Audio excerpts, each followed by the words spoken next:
kape ari tekkinde posuji mon onon yidbe moftude e hutrade kopreji mon cadele mon ngasi halabi cerra ya Play Store wala Google Play mbada télécharger kape keba application ma posma tekka kopreje pofta kape ngande ko kanyum buri webde do e nder leydi Sénégal to banginel dugol kalis hay mbudo ay yobata tirade kalis hay mbudo ay yobata mbele kape ko don haadi mbien ala so tawi ko otoma jogida a ari e station ngaji EDK a sodi gasoil do ponoda yobde ujunere kala ko temedde jeena mbudu jobata walla nadda koy boutikaji amen low press kala ko codda jobirda kape ene jogi ko ustantuma to bangi nganyari posma walla ko jolof chicken codda fof ina jogi ko ina ustonoma kape ina tawe e nder réseau ji mum din station ngaji EDK gonde nder jokli Sénégal kala e kubal wat télécharger kape njeya horema njeya jawdima mbemna ngurdamma.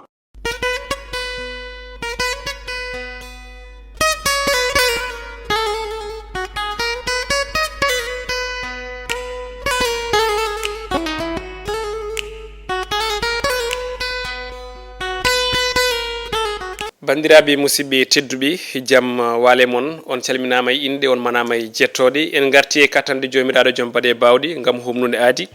ayde men moɗon ko revue des titres woni ko sifa e kelle gadane jahandeji leydi Sénégal joni joni o koye majji paɗen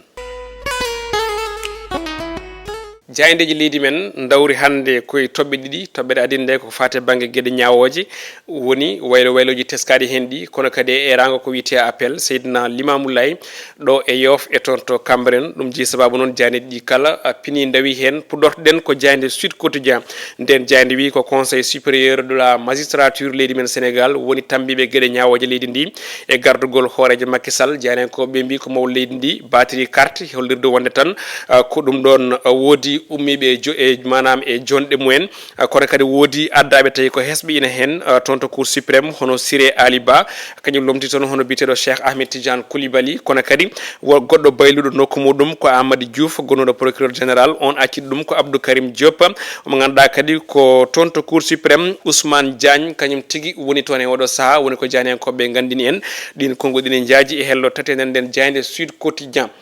jayde Walf Quotidien kañum ne oɗo subaka ari on ɗon conseil supérieur de la magistrature leydi men Sénégal ɓe mbi ko ñawore leydi Sénégal e oɗo saaha hande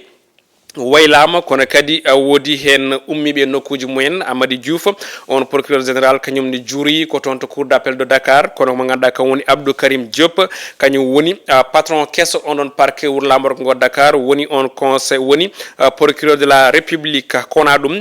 jayde l'observateur kamne ari koye on ɗon fannu ɓe kolliti wonde holtan ko woni secret woni nderi on ɗon nomination to banggue supérieur uji woni to banggue magistrature leydi meɗen Sénégal ɓe garti on ɗon ngol ɗon cuɓugol ngol ganduɗa ko sirlu kono kadi e ko wonko woni nder ɓe kolliti ko hesɗir hinde on ɗon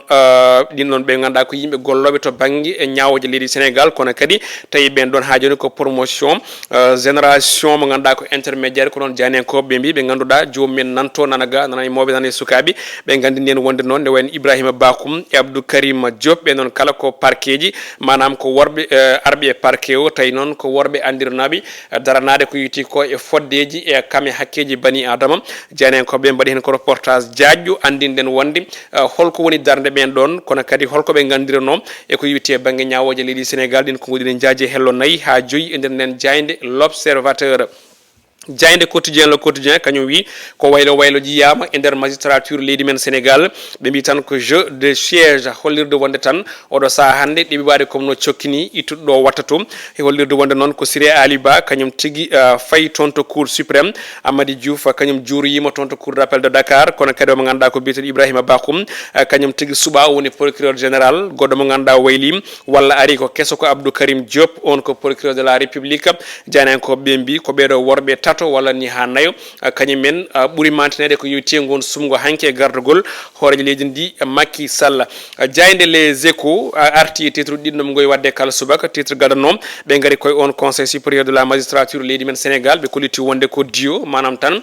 ko darde yimɓe ɗiɗo woni Ibrahima Bakoum e Abdou Karim Diop ɗum ko gam huccidde e gonka leydi meɗen woni politico judiciaire joni ko ɓene pamnen ɓe mbi ko Abdou Karim Diop on ɗon procureur kesso ina wayno de ko neɗɗo teskaɗo jaɓ mo yarata caggal kala ko yaɓɓi o yaɓɓitta noon jani en ko ɓe mbi Amadou Diouf ɓe mbi onne ko nana toon to cour d'appel de Dakar Ousmane Diagne kanyum juuri ko toon to cour suprême Siré Ali Ba kanyum ne woni patron couruji suprême ɗi non Diagne ko be mbi Ahmed Sy on nelda ko toon to Pikine Guédiawaye o woɗɗinama on affaire Sweet Beauté non Diagne ko be mbi titre goddo ko jillu mo leydi Macky Sall toon to khalife général des Layènes ko hanki jamma o wonno Diagne ko be mbi ko mo leydi Macky Sall ene wayentande ummanima hare woni jihad fewde ben no dirtebe les islamistes radical woni intortoɓe l'islam tawi gona kono kadi mawleydi yonnani gonka ɓesguli ɗi e kala e saaha sutoɓe konngudi ñaɗɗi fewde galleji diine leydi Sénégal ɗin konngudi makko ne jokkoti nden jayde Le Soleil jayde guendire nde ɓe mbi ko mawleydi Macky Sall ene wayno holliti wonde oɗo saaha yonnani hay seeɗa ɗen biyoje bonde ummorade e ɓesguji ɗi fewde galleji diine ɗi omo yanñi hen o wiɗo e nder leydi Sénégal ne wayno yimɓe gandiraɗo hen ko fina tawa kono kadi e fina tawa diine ɗum noon hay goto wawa bonnude ko awani walla ni hay goto wawa bonnude ko fewnani e wiide makko saabu galleji diine mawɗi e seremɓe mumen e ko yitte waliyaɓe andirnoɓe ɗo kañumen daari pewni kono kadi kurli gonka ka e wiide makko noon yo khalife général o yo ɓerde muɗum deej on ɗon layen nde caggal nde woytima wondene biyoje bonde ne kewi ummorade e ɓesguji ɗi fewde galleji diine ɗi o wiide makko laamu ngu nan ɗo accata hay goto ina waɗa won e gueɗe sahani ina bonna on ɗon cohésion sociale caggal nde on mo ganduɗa kam woni Seydina Issa Thiawlaye tawi kam woni coordinateur on ɗon appel holliti wonde tan ko hay agenda goto e nder leydi men Sénégal to banggue politique fotani tigui herƴinde gueɗe leydi ndi ko wiyete stabilité du pays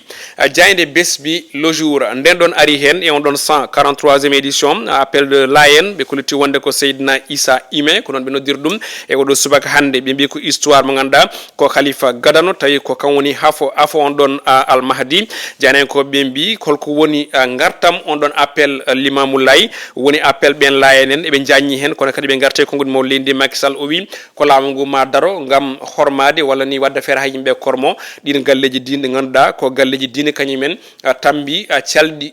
jaam kono kadi tambi calɗi koddigal leydi Sénégal jayde stade quotidien honno ɗo guddirten no gowɗen waɗa ɗum e kala subaka jaynen ko ɓe gari koye C1 woni Ligue des champions européenne ko affiche mantiniɗo woni ko tawate hen Liverpool e Real de Madrid toon to Anfield ko hande tigui jogori wonde 120 heures ɓe mbitande ko ɗum affiche emblématique hollirde wonde ko affiche nanduɗo e revanche e on ɗon final mbo Liverpool wasno hakkude muɗum e Real de Madrid jaynen ko ɓe mbi ene wayno colérede kañumen de ina mbawi wadde kono kadi ene mbawi bonnude eɓe pamminen hen holno ɗum sifori ɓe garti ɓe mbi ko retour mbo Benzema retour mbo on ɗon goléador toon to Anfield janen koɓe ne pamminen kono kadi yergon club suuti hen konngudi omo ganduɗa kam woni keblinowo kippu Liverpool o wi wonde ko match spécial jogori wonde ɗum ko jabtade konngudi Carlo Ancelotti biɗi wonde ɓe garta toon to Anfield ne wayno ko hoolare woni confiance goɗɗum ko tawete hen ko kan U20 baroteɗo ngal leydi Sénégal tokosɗe ɗe gonɗe ɗe toon to Égypte konngudi Malick Daf keblinowo wi ene wayno tan caggal match men e Nigéria mo polɗen ma wayloji goto sababude rectification to banggue technique kono kadi e on ɗon jeu mbowi kanko mo ganduɗa woni Malick Daf goɗɗo tawten e nder nden jayde e Stade Quotidien ko Edouard Mendy bayɗiɗo gardude ko tolni e balɗe capanɗe jeetati woni 80 jours janen ko ɓe mbi ko balɗe capanɗe jeetati ko Edouard Mendy ɓornaki gam ɓe mbaɗi ko namdal holnde o jogori artude ko ɗum woni koɓe mbaɗi point d'interrogation e hello mabɓe nayyi e nder nden jayde e Stade Quotidien gasi robinet men jayndeji ko ɗum tongunoɗen joni battinortoɗen koko yewti e fait divers ɓe hen mbi gueɗe rendo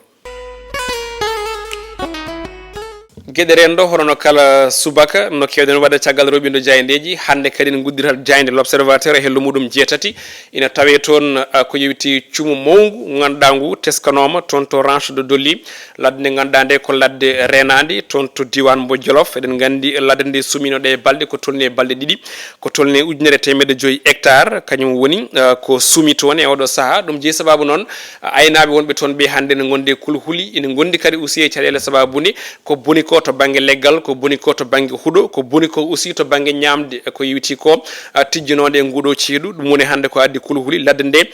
ɓooli walla oli sen belama mbiyen saabu ko tolni 1.5 hectare so tawi ummime ladde wade no ranche de Dolly eɗen gandi ko bonande mawde e on tuma noon ko erali mbaɗete enen ga e banggue meɗen saabu eɗen gandi loskoji kewɗi kolliti woni reportage uji mbaɗɗen kabri en wonde sumata ladde ko yimɓe nayo walla gueɗe nayyi ɓen ɗon ɓe ganduɗa ko aynaɓe goo yiɗɓe duppude yogo e leɗɗe ko wayno ɓulɓe hay ko nandi hen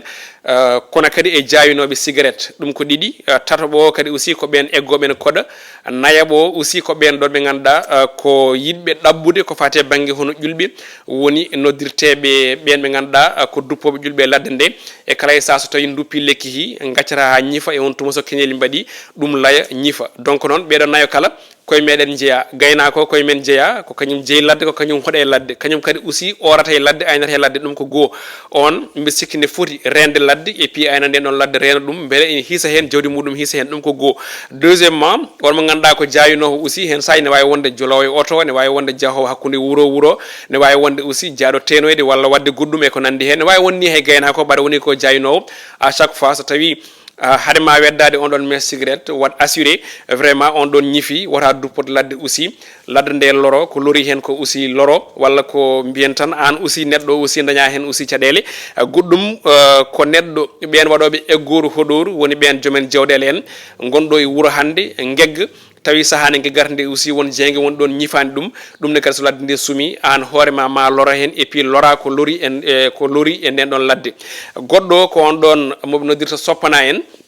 ɓe ganduɗa ko soppoɓe ladde et puis duppoɓe gam dañde ƴulɓe tawi fandare nde foof kalɗen ɗo henno ko jomumen jogui hen ko fandare personnel c'est à dire ko koye munen tan ƴeewani gartam gonɗam e ladde ɗam teɗen gandi leggal e neɗɗo ko ɗum taaridi woni environnement leggal e jawdi ko ɗum taaridi woni environnement donc jawdi ndi wuuri koye ladde nde yimɓe guuri koye jawdi ndi donc imagine so tawi a bonni ladde nde ko fonno koye wurde ladde nde et puis wurani maayi an ponnoɗo e wurde e jawdi ndi hol janggo ma ɗo il faut ene foti miijede no moƴƴi yo comité ji mbat organisation ngaji yo ngoɗe guure ɗe mbawa rende ko yewti ko e ladde nde beele ladde nde ne hiisa saabu so nde hiisi tan ne wayno guure ɗe kisat te so guure ɗe kiisi hoɗɓe guure ɓe aussi kañumen ma jiitu ngal ɗon kisal ɗum noon ko ɗin ko goni guddirten e oɗo subaka hande e radde dendagal yimɓe hoɗɓe ladde ɓe yimɓe kadi aussi hutortoɓe ladde nde yo gandu foof en kañumen ndendi ladde nde eɗen guddira kadi no gowɗen uddirde kala subaka ko on anniversaire mo ganduɗa ko DJ Charcho jogorɗo wadde toon to Guédiawaye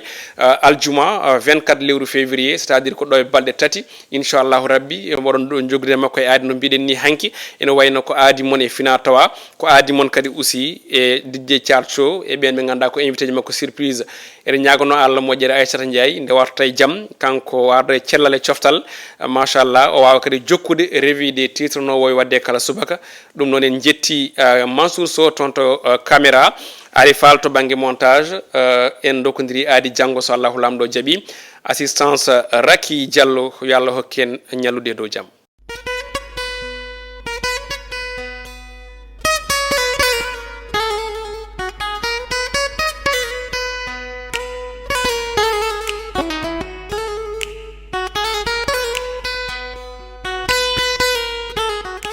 KP ari tekkinde posuji mon onon yidɓe moftude e hutorade kopreji mon caɗele mon gasi ha laaɓi ceerra ya Play Store walla Google Play mbaɗa téléchargé KP keɓa application ma posma tekka kopreje pofta KP gande ko kañum ɓuuri webde ɗo e nder leydi Sénégal to banggue neldugol kalis hay mbuɗo a yoɓata tirade kalis hay mbuɗo a yoɓata beele KP ko ɗon haadi mbiyen ala so tawi ko auto ma joguiɗa a ari e station ngaji EDK a soodi gasoil ɗo ponnoɗa yobde ujunere kala ko temedde jeenayi mbuɗu joɓata walla natɗa koye boutikaji amen low press kala ko coɗɗa joɓirɗa KP ene jogui ko ustantoma to banggue gagnari posma walla ko jolof chicken coɗɗa foof ina jogui ko ina ustonoma KP ina tawe e nder réseau ji mum ɗin station ngaji EDK gonɗi e nder jokli Sénégal kala e kuɓal wat téléchargé KP jeeya hoorema jeeya jawdi ma mbemna gurdam ma.